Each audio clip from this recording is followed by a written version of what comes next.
Number 6, Shri Somnath मंदिर, गुजरात। अब बात उस मंदिर की जिसका नाम भारतीय इतिहास के कई अध्यायों से जुड़ा हुआ है।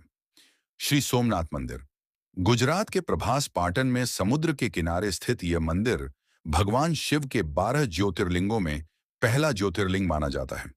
लेकिन सोमनाथ की पहचान सिर्फ इसकी धार्मिक महत्ता तक सीमित नहीं है। यह मंदिर बार बार टूटने और फिर खड़े होने की कहानी भी है। इतिहास में इसका सबसे प्रसिद्ध पहला दर्ज आक्रमण 1026 ईस्वी में महमूद गजनवी के समय हुआ। उसने सोमनाथ पर हमला किया, मंदिर को क्षति पहुंचाई और उसकी संपत्ति लूटकर ले जाने का उल्लेख मिलता है।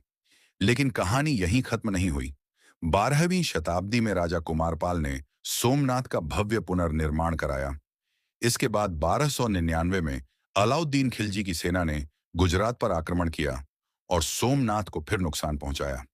इसके बाद चूड़ासमा राजा महिपाल प्रथम ने लगभग 1308 में मंदिर का पुनर्निर्माण कराया और उनके पुत्र खेंगारा ने बाद में शिवलिंग की पुनः प्रतिष्ठा कराई।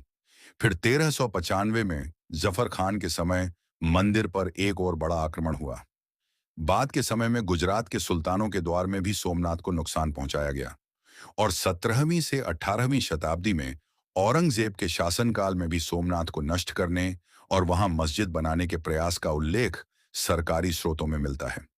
लेकिन हर बार एक चीज कायम रही, सोमनाथ की आस्था।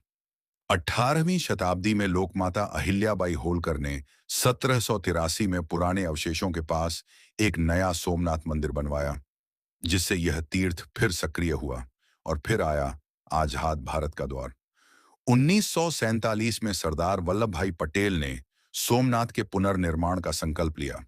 उनके प्रयासों से पुनर्निर्माण की प्रक्रिया शुरू हुई और वर्तमान मंदिर का निर्माण पारंपरिक स्थापत्य शैली में कराया गया। 11 मई 1951 को राष्ट्रपति डॉक्टर राजेंद्र प्रसाद ने मंदिर में प्राण प्रतिष्ठा समारोह किया। यानी महमूद गजनवी से लेकर बाद के कई आक्रमणों तक सोमनाथ को बार बार तोड़ने की कोशिश हुई, लेकिन हर बार किसी न किसी शासक, भक्त या समाज ने उसे फिर खड़ा किया। इसीलिए सोमनाथ सिर्फ एक मंदिर नहीं, यह भारतीय आस्था, पुनर्निर्माण और सांस्कृतिक निरंतरता का प्रतीक बन चुका है। समुद्र के किनारे खड़ा भव्य मंदिर, भगवान शिव का ज्योतिर्लिंग और हजार वर्षों से चली आ रही संघर्ष और पुनर्निर्माण की कहानी, यही वजह है कि सोमनाथ भारत के सबसे विशेष धार्मिक स्थलों में अपना अलग स्थान रखता है। और शायद सोमनाथ की पूरी कहानी को एक ही वाक्य में कहा जा सकता है, इमारत बार बार गिराई गई, लेकिन आस्था हर बार पहले से ज्यादा मजबूत होकर खड़ी हुई। अब आपको याद रखना है कि वो लोग कौन है जिसने मंदिरों को हानि पहुंचाई और उनको कौन आज भी समर्थन करता है। तो कम से कम वोट देने के पहले एक बार इस विषय में भी सोच लेना